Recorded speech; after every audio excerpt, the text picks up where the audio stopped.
And welcome here to Loose Lug Nut TV. Tonight, my name is Jeff Wood.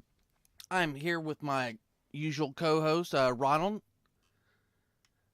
Say hi there, Ronald. How's it going out there, everybody? Welcome to another edition of Loose Lug Nut TV podcast. Thanks for your introduction, Jeff.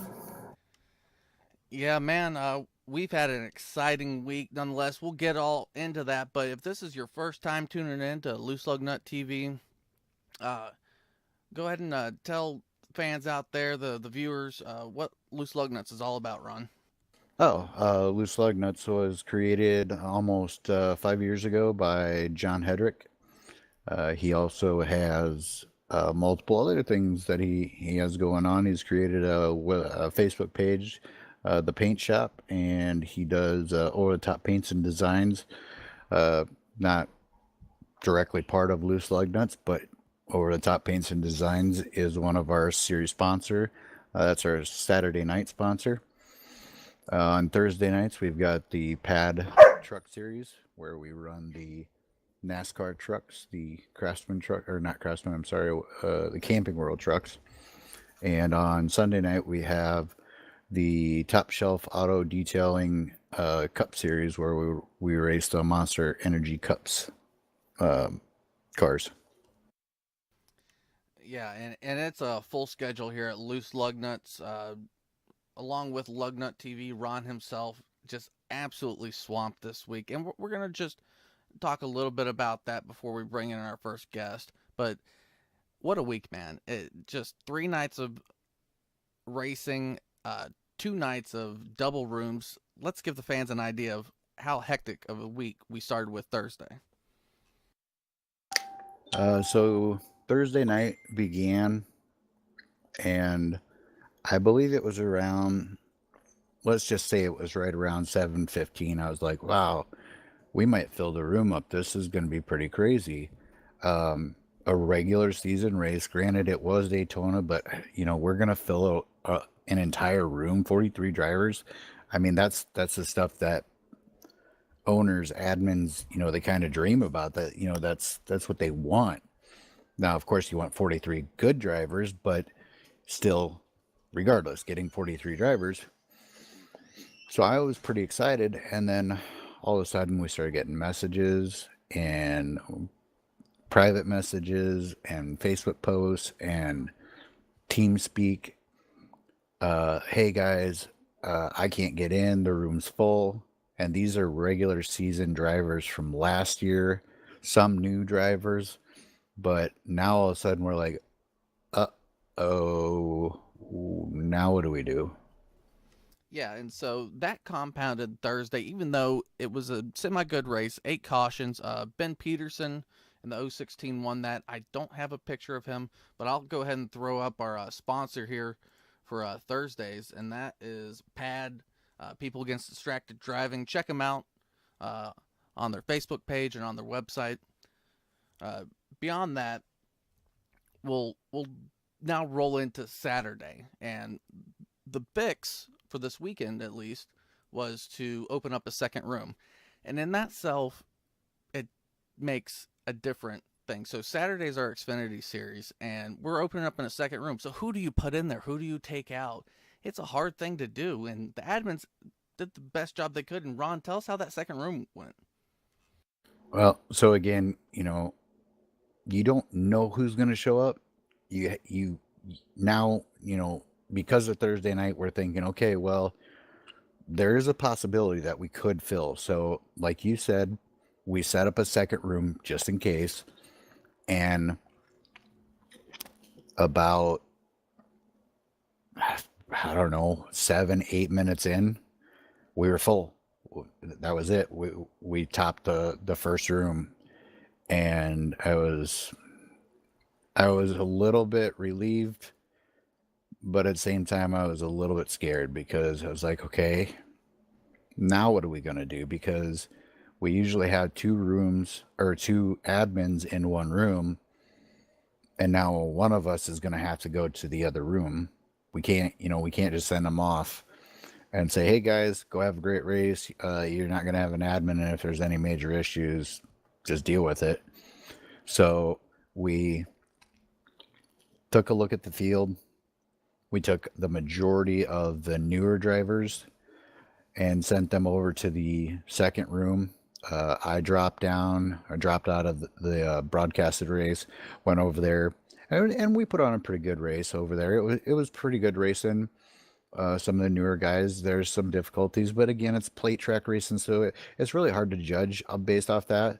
Um, and then I heard that the first room had a fantastic race. So, of course, that was broadcasted, which was awesome because I got to go back and actually watch the broadcast. And gotta admit, I thought it was a very entertaining race. So, Saturday night went as well as could be expected with the circumstances.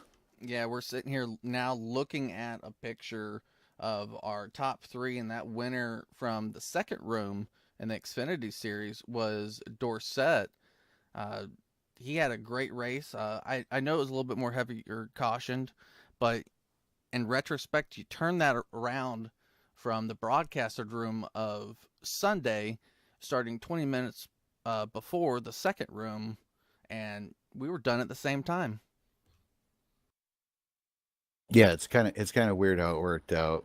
Um, um, Same deal. We filled up the room within the first 5 minutes. It was uh, it was reminiscent of a special race that people used to race. I'm not gonna say what it was, but you had to be on at your computer with the button ready to go to try to make that race. And I think that's kind of what people did on Sunday night. But again, we didn't know how many drivers we were going to have, so we had a second room again just in case. And like I said, within it was under 5 minutes, the room was full.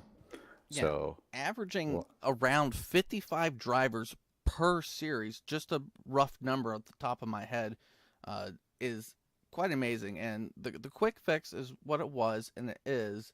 And we're all going to have to live with it and abide by it. It's in the past now. If there's anything different, there's a plethora of opinions on Facebook for what the admin crew could have done, should have done, and might do. I don't know, but that's up to the head honcho boss, John Hedrick, and his admin and crew. So we'll have to live with all that. And right now, I'm sitting here showing our second room winner on the Cup Series was Ryan Nolan. He's a big name, but he's got a triple digit, and he raced in the second room. Ron wasn't in that one, but Mr. Tribble stepped out for his adminning duties in the main room and completed that race with those guys. And like I said, they had fewer cautions than the main room and finished around the same time, if not before the main room. So they may have had a smoother race with about 10 less people. Still, nonetheless, from what I've heard, a great race all around. I think it was a great weekend of racing. We've for the most part we've had a lot of congratulations and accolades on the success and the adaptation of what we did to accommodate all the drivers. And there will be some changes implemented. Like you said, John. John and I have been talking, and we're not gonna make a snap decision. That's just gonna be a band aid. We're gonna try to make sure that whatever we implement is going to make it so it's fair racing for everybody here at Loose Lug Nuts. And um, the definition of fair may differ from one person to another, but uh, we got to think overall. This is about the league. And when John brought me on, the whole goal was to make it a fair racing environment for anybody to come race. And obviously we're doing something right, but it it's actually kind of causing us a little bit of problems right now. So just hang in there with us. We're going to get it straightened out and get back to that great racing that we had at the end of last year. And the key note here, and I know Ron's looking at it too, and I'll say it, it's not easy, people. And for a guy that has done it and a guy that's now doing it, and it's easy to second guess, but to actually put something down and do it, is another question altogether. However, we're going to move on from the uh, weird week one on Loose Lug Nuts Racing. We're going to now bring in our first guest of the night, the man, the myth, the smoke, Mr. Jay Hughes. How's it going, buddy? Hey, what's happening, bud? So, we have a few things to talk about here tonight. Hopefully, you got your pre order of what's going to happen, and we'll get moving. Shown this a nice DeWalt paint. I think you were running on Thursday, but nonetheless, man, uh, how was Daytona? And I have my own notations there for you. Daytona was great all 3 nights.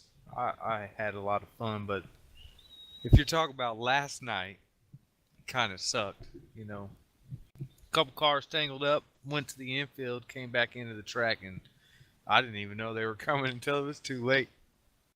Yeah, you looked like you had your hood up there, and it stopped the truck almost immediately, or you just jammed that brake and cursed really loud.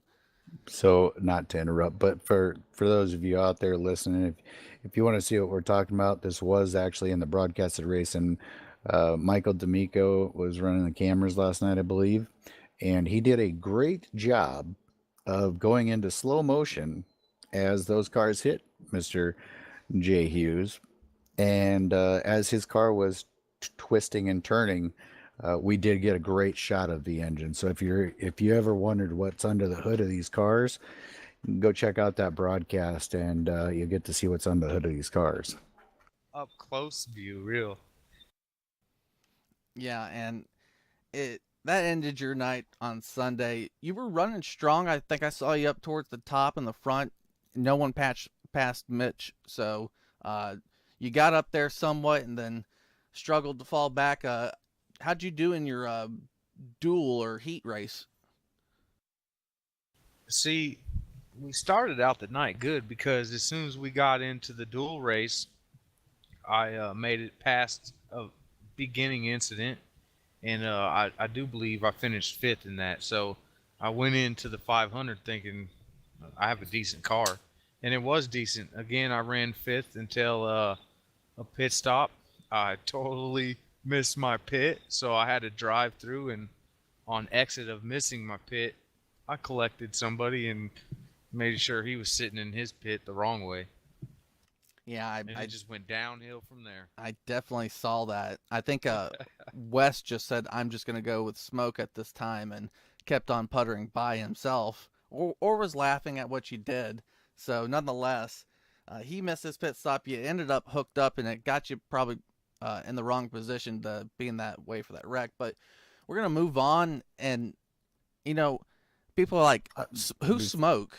Before we move on, since since we have a driver in here, and we all do know each other, but uh, the great thing about Jason is that he will tell you how he really feels. And I am actually curious because I kind of pulled a sneak one on you guys this week by implementing those duels. What did you think about that? In all honesty, did you enjoy the the I guess kind of the realism of it's Daytona week and we got the duels and then we're moving on and we're gonna do the race. And that's exactly how it felt. Like never doing it before, never having the platform to be able to put on a show like that unless we had like two separate rooms open. So to be able to run it in the manner that we ran it was amazing. It kind of made you, hey, this is not just your average race night. This is the big boy cup race. So bring your A game. Alrighty, well I appreciate that. And on to the next question, Jeff. Yeah. Question is, people are going like, who is this guy? He didn't even finish. This is Jason Hughes, Mr. Smoke, and Loose Lug Nuts original two member on iRacing, as far as I can tell. And I got stats in front of me, buddy. We'll talk about that in a second about your stats. Tell us, how is it being one of the original members, starting Loose Lug Nuts, seeing where it's gone up and down, and where it is now. It's crazy to me because, the owner, John, I've known John and have raced with John when he used to race. Now he just stays in that paint shop and makes it happen for us so we can do what we like to do. But man, I've raced with him for so long that we used to talk about things that he is making happen nowadays. So it's cool to see. Like, I had my hands in the early part of it, but to see other people take that ball and run with it and turn it to what it is today is badass. Yeah, I don't think anyone will ever uh, remember unless you were there. The original starting, I think, top 15 guys and girl at that matter. As I look back today, yeah, well, that's a Oh, difference. I won't forget. You guys might forget and not know or remember, but I won that championship, so I'm not forgetting that at all. Yeah, that's when Wes was really wrecking them, and when we say wreck him, he was wrecking himself all the time, not other people. Well, he was that too, but uh, nonetheless, Smoke is the inaugural winner of Loose Lug Nuts champion. It was street stock. We were all new to this, but uh, you went beyond that. I mean, you've been an admin, like I said, original member. 153 races put down inside of Loose Lug Nuts, with 8 wins. 111 top tens and 54 top fives. So you've been around the block a bit, man. I've had my fair share of good finishes, and that's what I aim for every week. But the group of guys that you race with, that's really what I come to race with every week. Know that I'm going to have clean, fun racing and just love it. Yeah, and that's what Loose Lug Nuts is all about, and that's what it strives to be. A little bit of entertainment, but a room and a league for guys to come in, sit down, have a good time. Unfortunate cautions and different driving happens sometimes, but most of the time it's just fun, and that's the way Smoke and John and the original guys out there thought up Loose Lug Nuts and what they wanted to do towards it. But back to our racing here over the nostalgia. We come off of Speed Weeks here at Daytona. We got Atlanta next week. How do you think you're going to do? And maybe do you have the schedule up and see a different track you want to run at? Well, I always like Atlanta. It's kind of the tracks that I like to run at. I seem to do terrible at, but the tracks that I just absolutely hate, I go into, and I guess I'm a little more focused. But I love Atlanta, so I already have that one circled coming out for Daytona. I really, to be honest, I looked past Daytona. I was like, all right, my season's going to start in Atlanta. I could roll the dice and see what I'll get at Daytona, and it came up number 17, so that's what I finished. But I like a few of the tracks coming up.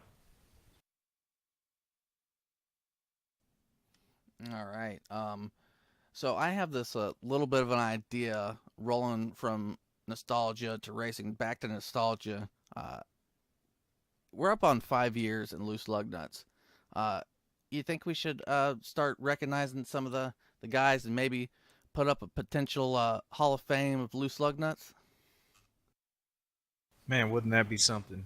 That thought never even really crossed my mind, but to look back at 5 years and probably know in those 5 years there was, what are we at least 20 something different seasons.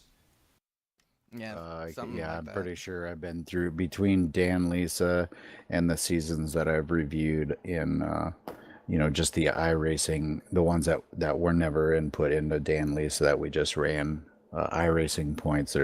There's at least that, if not more. I mean, we just this past season alone, we had three different seasons over the last year. We had the long winter series, which is very similar to what we're doing now. We had a summer and a fall, so that was three series right there. So on average of, you know, 5 years, it's got to be close to 20 seasons, because I'm sure your guys' seasons were probably shorter in the beginning than they are now. This one here, just like last year, long, like 17-week season.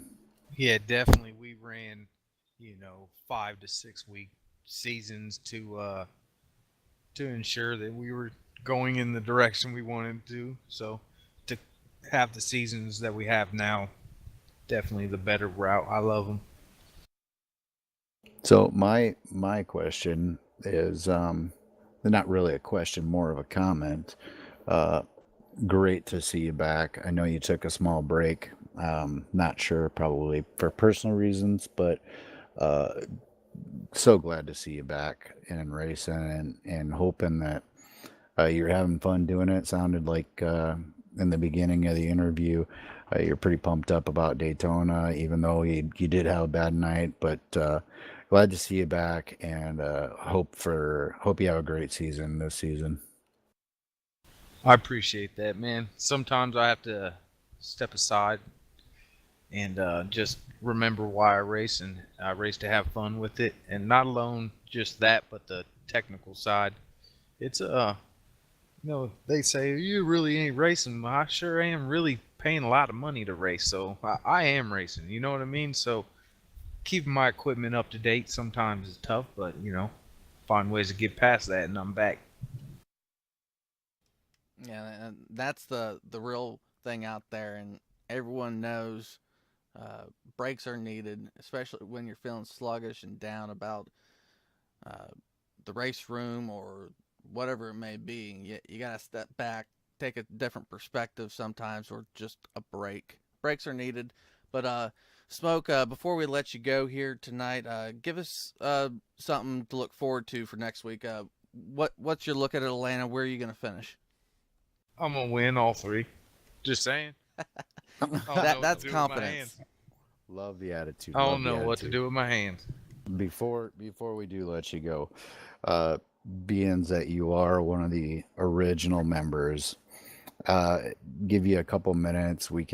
Jeff and I can banter back and forth for a couple minutes, but if you could think about maybe like one funny story or one really good moment or race or just something even corny about loose lug nuts in the 5 years now, man. That's a long time. I've only been around iRacing for like just over 2 years now. So I mean, you guys got way more stories than I'll ever be able to come up with, and I love hearing old stories, especially when they're either funny or informative, either one. But if you got something right away, I'll let you speak. If not, Jeff and I can banter for a couple minutes and then let you have a chance to You speak. you talk funny. One thing right away comes to the top of my head, and the reason being is because I still to this day pick on the guy for doing this. We first started racing. We probably didn't start with the best PCs. A lot of us started with laptops and controllers, man, and we were just racing anything to race to have fun. And that little clique that I first started on here with is Wesley Holland and Robert, and we call him Panic. That's how he's known in the community. But we're racing at Martinsville. He has all of his pits and stuff turned off, all of his grandstands. All he wants to do is focus on the track and make sure that his laptop is strong enough to run this. We're in a league race, and the guy goes off the track and crashes, and we're like, "Yo, Panic, what happened?" He's like, "Man, I don't know. I just ran into an invisible wall." And we go back and watch the replay. While the replay's on, you have your graphics turned on. We can see there's a garage there. So he thinks he's pitting down pit road or whatever he thinks he's doing, going to get a hot dog, something. But he hit the garage area and told us that, he hit an invisible wall. So for some reason, that one to me sticks out, and I still make fun of the guy for it. There's still video evidence. That's why it's that Oh, funny. it's great. It's great. Oh man, if there's video evidence, that's got to resurface on It's like on there. it did. Yep. Oh, that was That the is video. that's the video. That's the video. Okay, okay, I get it. Now I get it. Okay, okay. He So swears up and down he don't know why he hit anything. There okay, was so nothing there. there's the story behind the video, guys. So everybody that's listening or that listens to the podcast, there's a video that was posted on face and Loose Lug Nuts Facebook page this past week. Now there is a lot of information on that page since then, but scroll down, you will find the video. I believe it was in the street stocks. It looked like a street stock car. Is that correct? I do Super believe it late. was. Oh, super late model. There you Okay, go. so super late model, and I wondered what it was. I thought it was amusing, but I didn't know the backstory. Now I got the backstory, and that makes it so much better. And thank you very much for the story, the explanation, Smoke. That was awesome. I appreciate it. Uh, I don't have anything else for you tonight except for thank you once again for coming back, supporting Loose Lug Nuts, being a part of Loose Lug Nuts, and the best of luck to you and the entire season. Hope to see you up front and win a couple of these things this year. Hey man, I appreciate you guys, and I'm sure you guys hear the saying, "Do it for Dale." Well, around here we do it for John, and that's why I'm here. All right, Smoke. We'll see each other again here shortly. Uh, just a quick in between before our next guest steps in here tonight. I want to remind everyone listening out there, we had a huge turnout this week, unprecedented in Loose Lug Nuts history. Be patient. If we have to open up a second room each night, I believe the admins will do it, or make it to where everyone can run. I don't know how that's possible. Everyone's going to get a chance to run, and the the ideas of the league are still the same. But sitting here, going to bring in our next guest uh, in the most dominant fashion. Mitchell Reeves shows up, and we're going to say, wow. Um, Dude, what the heck were you eating this weekend? A lot of Lucky Charms, I think. For those of you that don't know, this is Mitchell Reeves, and the reason why, if you didn't catch what was going on in Loose Lug Nuts this weekend, Mitchell Reeves went out and put on a heck of a show on Saturday night and put that Xfinity Camaro of his up front, took the win. And on Sunday, he was absolutely dominant in that ZL1 Camaro. Lost the lead only due to pit stops and knew exactly when to make a move. And we're going to talk about that. Actually, we'll talk about that right now since I brought it up, Mitchell. If we first of all, we can tell anybody out there that's listening, if you want to see this move, go out there and check out Max Speed TV. Look up the Loose Lug Nuts Daytona race, and Mitch is going to talk you through it. Tell the fans out there that are listening what position you were in, how you got there, and what you did to get back to the front. So on the Sunday race, the top shelf race on Max Speed, um, I really was. It was mainly a bottom line racetrack the whole entire race from almost start to finish, and I was a leader.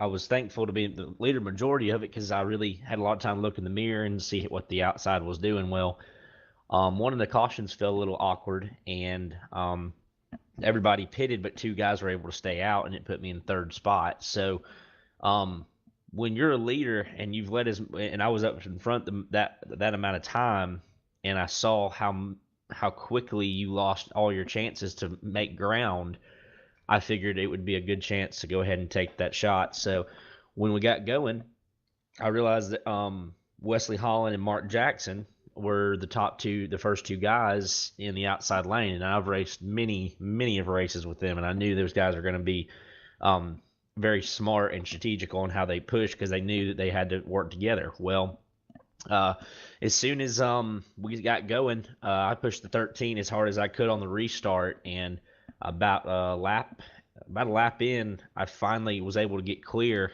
and it just worked out perfect that Wes was actually getting a run too. So um, I took the chance of going out to the outside, hoping that I wouldn't get shuffled to the back like a lot of people, and it just the perfect time to do it, and ended up taking back the lead, and fortunately never had to give it back up after that. So that was Sunday night in the Top Shelf Cup Series, and you can check out that action on Max Speed TV. Thanks for walking us through that, Mitch. I'm going to turn it over to Jeff. I think he's got the opening questions for you now. Yeah, buddy. as always, Mitch has been on the podcast 2 years prior to this, obviously, but and the longest podcast I've ever done. And he went over it then, and I got a picture off of Facebook. God, I hope it's right. Let's just tell everyone you're not necessarily a rounder like Mr. Ronald over there who races in the off season of iRacing, off season of iRacing. Your regular racing job is to go straight, buddy. Yeah, I'm about straight lines in about 7 seconds or less. We actually I drag race just about every time any possibility I can get. If there's a race within 2 hours of here, I'm loading up a race car and going there. And it it it really has been a it really in last year of 2018 was by far my best year of racing, or drag racing in general. Had two wins. One of them in the finals was against a guy that I was 0-12 against, head to head prior, so it was a really huge deal to do that. And then um, ended up actually winning the championship at the track, or at my home track this year against that same guy, where we actually had to run in the finals for it. So it was really an awesome deal. And with a lot of momentum going into next year in drag racing, we're definitely expecting to expand some of our traveling. We're actually going to Bristol Dragway, which is right beside Bristol Motor Speedway, and doing a $25,000 to win race there that I'm really really excited about in July. Now, before Ronald gets into the technical stuff that I may not understand about race cars, am I correct in saying this is the car, the silver car I got up here showing the fans? Oh no, it's the blue Camaro. Darn, I was like, so what? I'm showing the silver one. Let's talk about that one first. Is that the 350Z or the Chevelle? The Chevelle, it looks like. So that car is called Champagne. I nicknamed it about 10 races into my first year with it because just like when you drink champagne, you love when you drink it, but when you sober up and your hangover's over, you think you're an idiot for ever even tasting it. And that is that car. And we're actually finishing up that Chevelle right now. Doing a lot. I mean, we yanked every wire out of it, yanked seats, carpet, all that stuff, redoing the whole thing. And that is that's going to be the car that's I'm hoping to really make some noise with it. That's what that car got me kind of on the map 2 years ago, and I decided to go ahead and put it up and redo it how I wanted it. And I'm hoping when it comes out, it is bad to the bone, because it came off the track really good. There were some things that could be changed, and we went above and beyond, and I'm really hoping those things pay off. So to I guess counteract or flip that, I know we talked a couple times, and you've driven multiple cars this year. So the car that I believe that you've been primarily running is a mid 90s Camaro. Is that correct? Yes, that's the one I actually won the championship in this year. Copy. And then you got a chance to drive another car towards the end of the year? Yeah, it was a '66 Chevy Nova station wagon. Copy that. And I actually do see that one there. So what's the difference between, because this is gearhead talk, man. For all you gearheads out there, here you go. What's the differences between the Nova and the Camaro? Primarily, let's talk tire size, because that's one of the more important things in drag racing, obviously. And then power plant wise, horsepower, nitrous, that kind of supercharger, that kind of thing. So just a kind of a short summary on it. Both cars are naturally aspirated. Both cars actually have 383s in them, 383 small block Chevys. The difference is all in how the chassis and the tires are set up. The Camaro, it is a 3,400 pound car that is on a tire that is it is a 15-inch slick. It's about the biggest tire you can fit under there, and it normally hooks in a 5-acre field as long as the driver puts it in the groove. The The Chevy, the wagon, um, that car, I've just always been a huge station wagon fan, and I I pestered that guy forever about driving it, and he finally let me. And that car, it's only on a 9-inch slick. So for you people at home, if you actually go out to your car and you added probably about an inch on each side of your tire, or actually it's pretty close already. That's how small the tire was on that car. They couldn't fit any bigger tire, but that thing is a that thing was a bullet when I drove it. The first time I sat in it, ended up running up in the first race in it, and then we had some issues in it in the next big money race we went. But we've got some of those things that I kind of figured out and squared away, and we're definitely ramped up for giving that station wagon another shot next year for sure. So my follow-up question to that is, what is your fastest quarter mile time to date? So we run eighth mile, but if you were to change that over, the fastest I've ever ran in the eighth mile is 6.02 seconds, and that was in a Volkswagen Carmagia, believe it or not. And if you go to a quarter mile time, that would go to right about a 990 in quarter mile times. The quarter mile is more of a northern kind of deal. Eighth mile is more here. I would rather run quarter mile. It's actually easier to run, but yeah, 990s is probably about the quickest I've gone when you go to quarter mile times. Copy that. So there's a little bit of the straight line type racing that we're learning about from Mitchell Reeves here. Now, even though it's just a simulator, and we're not going to call it a game because it's a simulator, are there any because this is always interesting to me, and I can relate to this, but when you win something big on the simulator, whether it be a championship or a special race, the Daytona race, or whatever, what have you, is there a comparison? Is there any comparison to a real life win versus a simulator win?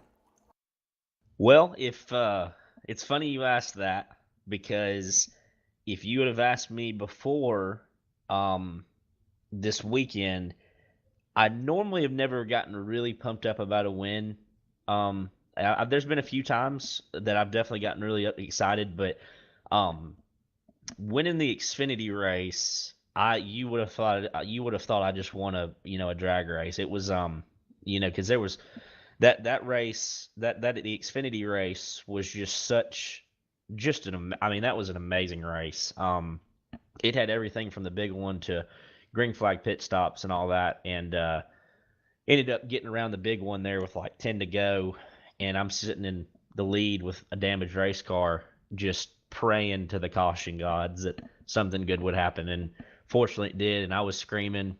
I mean, I wasn't screaming loud, but I mean, I gave definitely a couple good fist bumps, and then everybody started saying good race, so I had to calm down so I wasn't screaming through the mic. And a matter of fact, even last night I was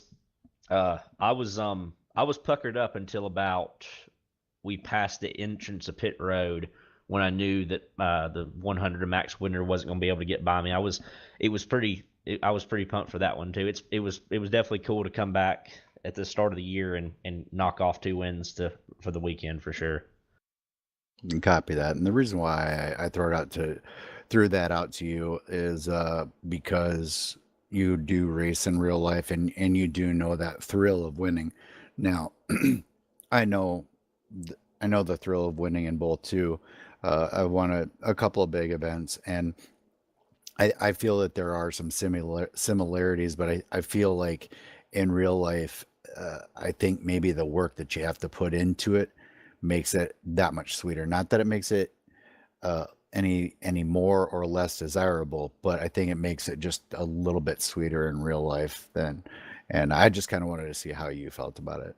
No, and I agree. And you understand this, and I'm sure the other people that have raced in their times or now, they that those nights in the garage of turning wrenches and busting your knuckle off the side of the headers and cussing every word you got in your book to your car, and you're sitting there wondering, why am I doing this? But when you win that race and it all pays off, it's just, I mean, I live for that feeling. There's no person or thing other than God. I'll give that that compares to that. It's just, it's like a high that can never be beaten. We'll copy that. We want to wish you the best on the 2019 drag racing career, and going to hand it back over to Jeff and get back to the show. Yeah, these guys talking a little bit of shop and comparing notes on the winnings and the successes and what it feels like. It as a guy that's only won on iRacing, I can't imagine what it feels like on the real track. But nonetheless, Mitch, we're gonna sit here and again, you won Daytona 2 nights in a row. We got Atlanta coming up. How's your feel for Atlanta, buddy? I'm it's an eerie feeling, to be honest with you. The last league race prior to us going to Daytona was Homestead, and I actually started on the pole, did really well.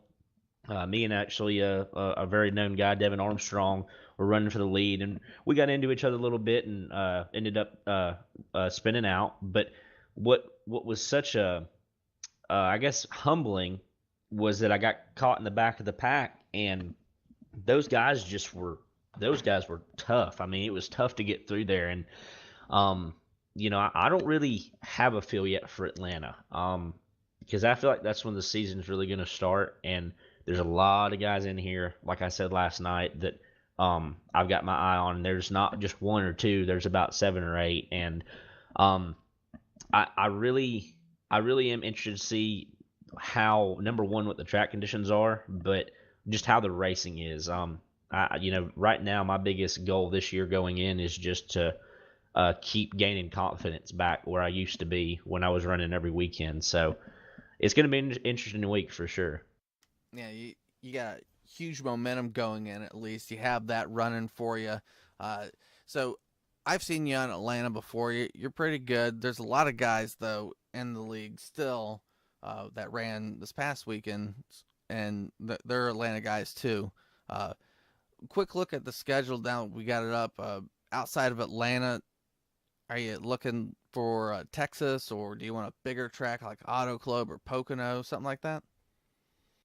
It would mean more to me to win at Eldora than anything in the truck. That I know that's kind of an odd one, but that race, that's my off the wall one, because I mean, I've been fortunate to win at almost every one of those on the schedule, except for maybe the flat tracks, and that is my weakness, is the Poconos and the Indianapolises. But to go and maybe, and then actually I'll take that back. Yeah, if I could go out and really just have a good run, like a podium finish at the flat tracks, I would be really, really happy. I mean, there's not really a track I would say that I'm looking forward to, because every weekend I'm gunning to try to win the race, but yeah, really probably just the flat tracks. I'm really looking forward to, hoping to have some really good finishes those weeks. So, branching off of that just real quick. So, the flat tracks that I see on the schedule coming up, we're going to have Milwaukee in March, and then we're going to have Martinsville right before the chase, and we're going to have Pocono or the first race of the chase. So, you've got 3 flat tracks within, and then you got Indy right before Milwaukee, 2 weeks before, or it's technically 2 weeks. So it's Indy, Chicago, Milwaukee, Kentucky, Vegas, Eldora, Martinsville, then Pocono. So are you going to be looking to hit this hard at the beginning of the season and hope for the, like you said, work for those finishes, or are you looking more to really attack Indianapolis, Milwaukee, Martinsville, Pocono, and see if you can become. I mean, I already know that you want to become better, but are you going to push for that more, or are you going to really focus on the tracks that you know you can try to get good finishes at? I'm if we're being really honest, I'm going to attack from Atlanta to Homestead because and I'm going in every race, not thinking in my head, well, man, I'm not that good here. I need to lay it back because you can't. I mean, there's so many good drivers here that it could take one win and they will start streaking. And you know, I don't ever I don't want to have I don't want to go out of a race saying I left something on the table. And if if I ever do that, it can start many other things of over trying the next race. So, starting, just like I did this weekend, I went into Daytona week really with no expectations. I just told myself, I said, you're not going to hold back. Um, and you're going to try to whatever happens happens. And the truck race was a rough one. Don't get me wrong. We ended up seventh though over the crazy last lap. But yeah, I mean, I'm really am gonna start attacking every weekend. I mean, even the flat tracks. I may go out to practice and wreck 16, 17 race cars, but if I can figure out a line or something to be as fast as the William Hartmans and the Kevin Winters and the Ronald Kleins and all them, then you got to do it. You can't lay off when it comes to these guys around here. Yeah, speaking of Mr. Ronald Klein there, Mitch, you've been running a lot with some newer guys. You want to give us a hint about that? So, I've known Ronald since since he basically started, and I actually met his driver's side door down the backstretch at Chicagoland one day. I wasn't really happy with him at that point, but as time's gone on, he's really become a good buddy of mine, and I've known his other buddies, teammates, Garrett and Jim and Brad Ream and Anthony Poston, all them, and actually starting next week, or actually it was probably in Daytona. I'm actually gonna become a part of Team Exile. Um, for the record, nothing crazy happened. No fallout happened with me in Southeast. They started running a lot more dirt and all that stuff, and I actually saw a couple of them for the first time in a long time last night in the Gen Sixes, which was good to see them. But when it comes to this series and comes to all these races with these tough guys, you want to have some people in your corner. And when you've lost to Ronald Klein from pit strategy over 4 or 5 times, you start realizing, hey, maybe I should join that and not try to work against that. So that was kind of the push, but also just the guys in there. There's no team orders. It's all about you go out there and do your thing, and we're going to throw you a couple things here and there, and we're all going to help each other to try to each become better drivers at the end of the day. And that's what's really cool about Team Exile. So I'm really excited to see how the relationship grows through the year. Yeah, I'm sure Ron and the guys are glad to have you there. And it's not like Ron's dominated when you've been around, but nonetheless, Ron's probably one of the best pit strategists out there, besides maybe seeing Tribble pit super early. So you've got your own race wins within Loose Lugness. I'm sitting here looking at the stats: 31 races, 5 wins, 26 top 10s, 21 top 5s. Not huge numbers, but if you look at it, that's a pretty good mark. That's a 20% win ratio almost. What's impressive to me is the top tens and top fives. That's what's really going to stand out when you look at points. And I'd really like you to expand on that, Mitch. The importance. I know winning is important, but talk to the people out there about what top tens and top fives do to you, because 31 races you had 26 top tens. That means you only finished outside the top 10 5 out of those 31 races, and these are I assume these were pulled off Dan Lisa, and 21 top fives. So talk to the audience out there what the importance of that is. Well, it really means everything, when it's like you brought up a good point. Yeah, we're all out there to win, but the consistency is what wins championships. And when you're running with the guys that you there's gonna be a couple races.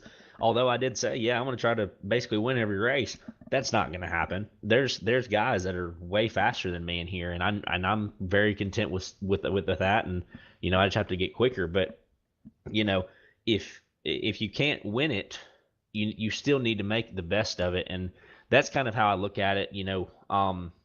When it comes to all three of these series, a lot of the guys, and I watched a lot of last year. Unfortunately, I didn't get a lot of time to run last year, but I saw a lot of who the guys were there at the Final Four, and some of those guys didn't really win a lot of races, but they were very consistent. And you know, that's what it's going to take to get to championship weekend in Homestead, is having those top fives, having those top tens. And that's really, something I'm really hoping I can continue. I really hope that I can continue to get all these top tens and top fives, and be there at the end when we're talking about the chase and the championship. But there's a lot of races and a lot of good guys that I got to go through and race with to make that happen. So.